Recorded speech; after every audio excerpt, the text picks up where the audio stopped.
yet I can feel his presence so close, so close.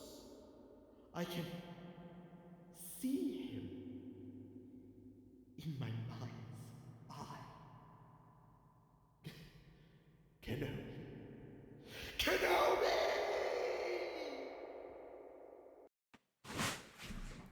Hello there. Make myself comfortable. Episode 6 of Kenobi. I think this was my favorite episode out of the whole series.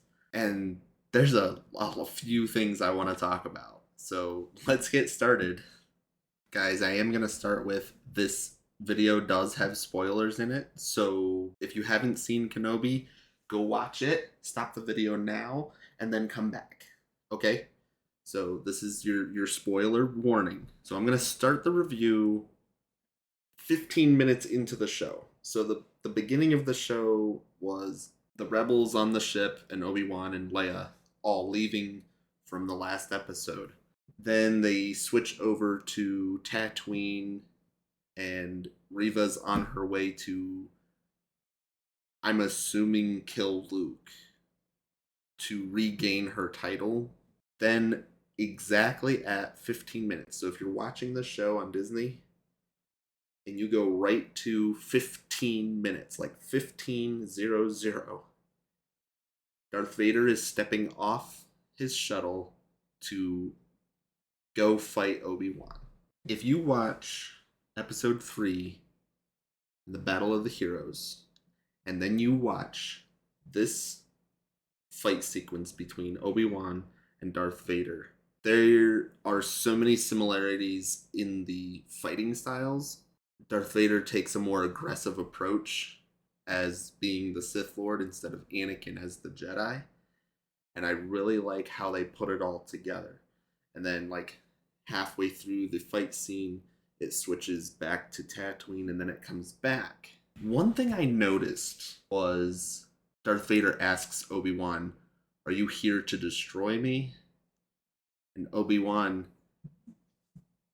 I don't know if I'm the only one that noticed this, but Obi-Wan basically steals a line from Anakin and he says, "I will do what I must." And if you remember, Anakin said that a lot. "I will do what I must, Obi-Wan," in the other movies and like the Clone Wars.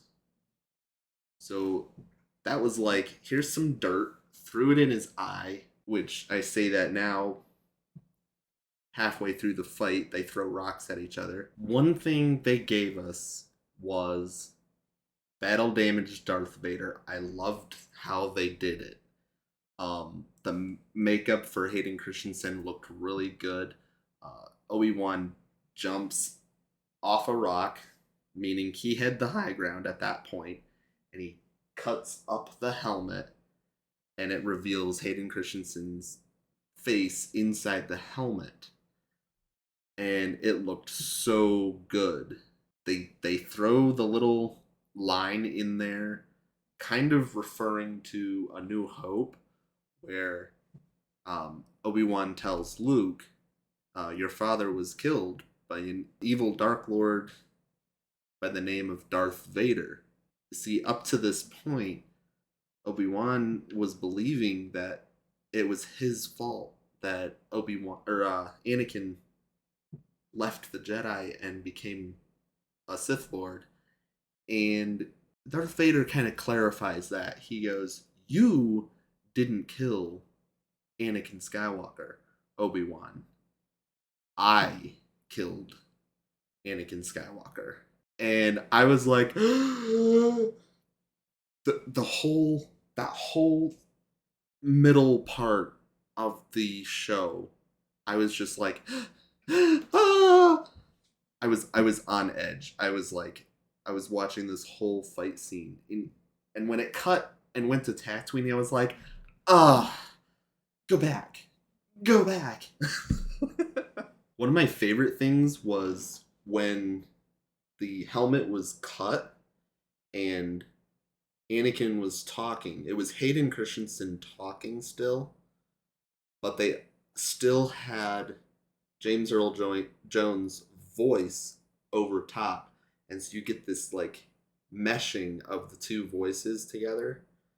And I'm like, I love sound. I don't know if you saw the beginning part of my video, but I love the sounds in movies and how they work with the actors and the environment and everything like that. Meshing the voice, that's not hard if you have a overlay editor. And it sounded so good.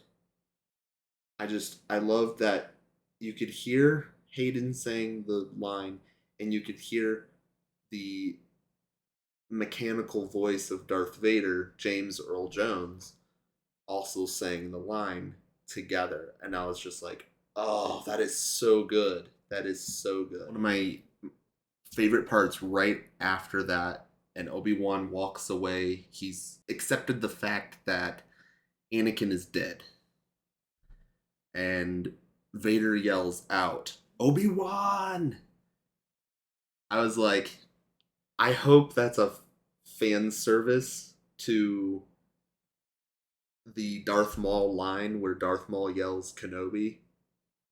Because then you put them both together and it's like, Obi-Wan Kenobi! This episode was so fast-paced.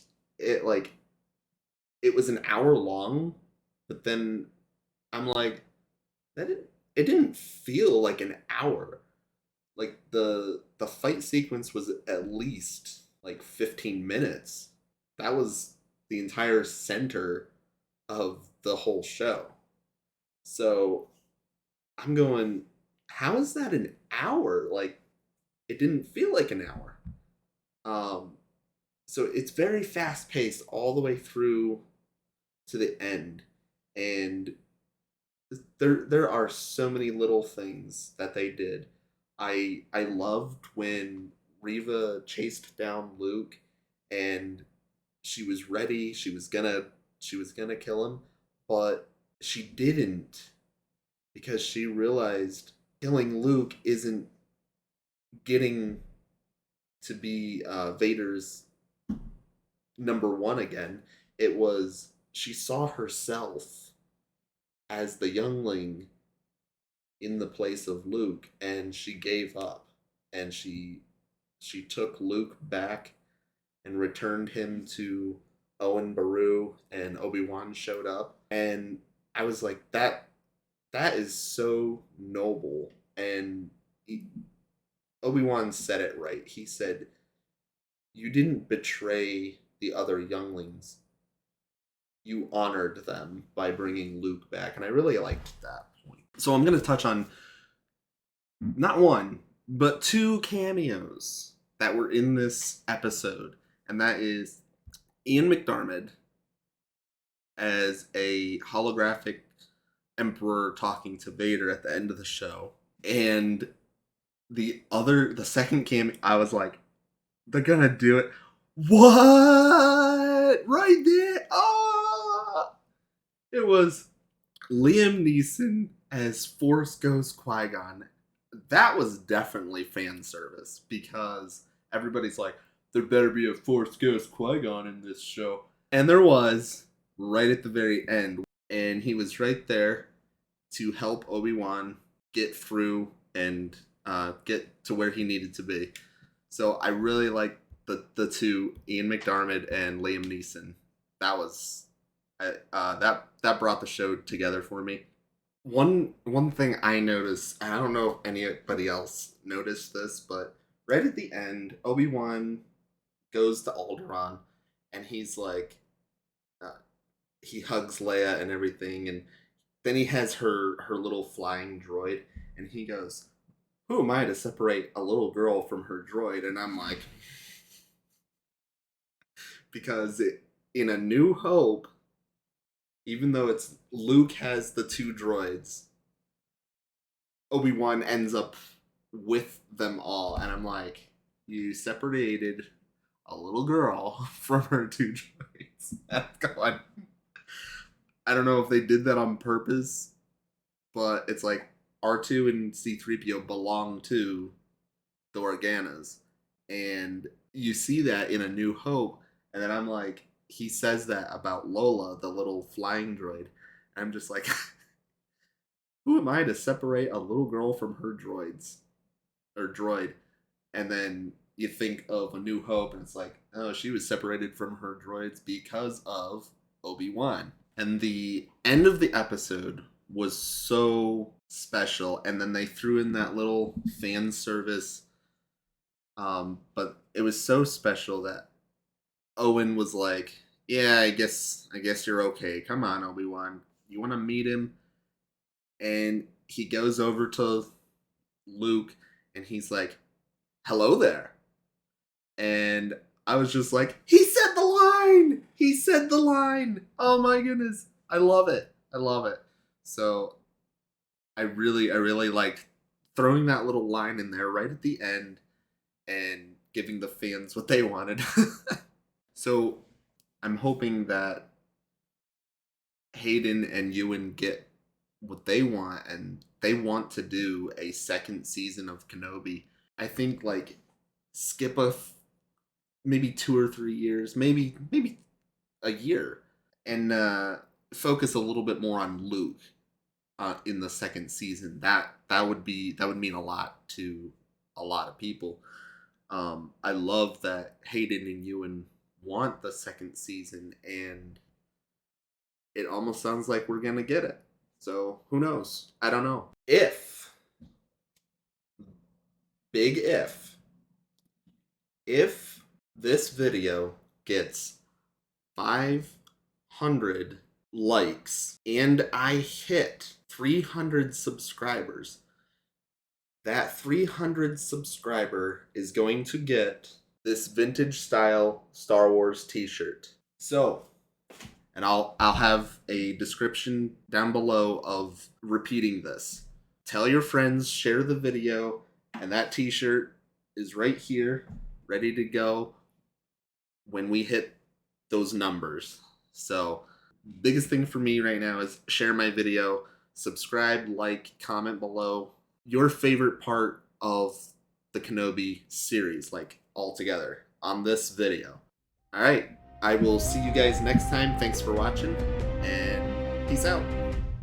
This video was made in affiliation with VF Sabers. VF Sabers is a small group of loyal fans providing affordable sabers and service to other loyal fans. With a variety of hilts, colors, and customization, you, like a true Jedi or Sith, can build your very own one-of-a-kind lightsaber. Some of my favorite hilts in the Elite Sabers section on their website are the Reluctant Hero, the Jinn, and the Moon Knight, based off of Marvel's Moon Knight. Links to their YouTube channels and online store are in the description down below.